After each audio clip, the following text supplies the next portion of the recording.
To receive maximum performance and satisfaction from your Stihl chainsaw, it's important that you read and understand the maintenance and usage precautions before using it. Contact your Stihl retailer if you do not understand any of the instructions in your owner's manual. Today, I'm going to show you the proper way to start your Stihl chainsaw. However, different models may function differently, so be sure to read your model's operating manual completely. Always examine the saw before starting. Make certain all fittings and screws are tight. Pay special attention to the bar nuts, sprocket cover, air filter cover, and the fuel and oil caps. Your chainsaw is a one-person saw. Do not allow other persons to be near the running chainsaw. Start and operate your chainsaw without assistance. To reduce the risk of injury, it's very important that you wear proper protective equipment when using your chainsaw. You should always wear gloves, protective chaps, steel-toed work boots, and ANSI approved eye and ear protection. When working in a wooded area, you should wear an approved hard hat. Some helmet systems have built-in hearing protection and a face screen. However, ANSI approved eye protection should always be worn, even under the face screen. Do not drop start. This method is very dangerous because you may lose control of the saw. There are two recommended methods for starting your chainsaw. With the first method, the chainsaw is started on the ground. Engage the chain brake, set your on switch and choke, then place the chainsaw on firm ground or other solid surface in an open area. Maintain good balance and secure footing. Grip the front handlebar of the saw firmly, keeping your arm straight, and press down. Be sure that the guide bar and chain are clear of you and all other obstructions and objects, including the ground.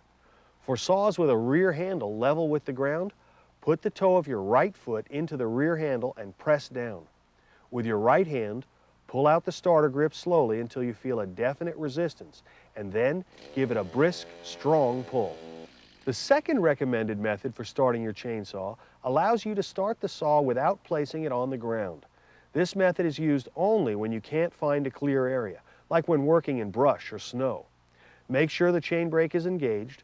Grip the front handle of the chainsaw firmly with your left hand.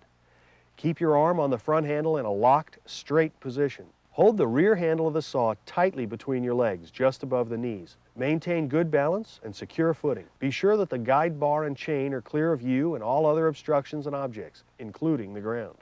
With your right hand, pull out the starter grip slowly until you feel a definite resistance, and then give it a brisk, strong pull.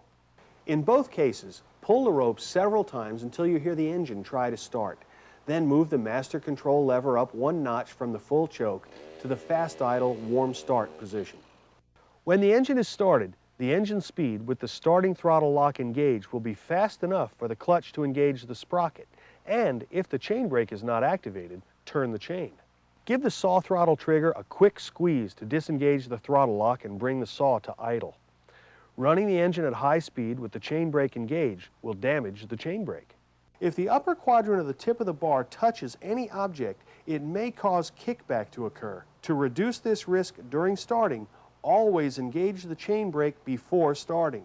Never attempt to start the chainsaw when the guide bar is in a cut or kerf.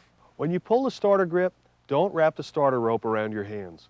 Do not allow the grip to snap back, but guide the starter rope slowly back to permit the rope to rewind properly. If you don't, you may injure your hands or fingers and may damage the starter mechanism.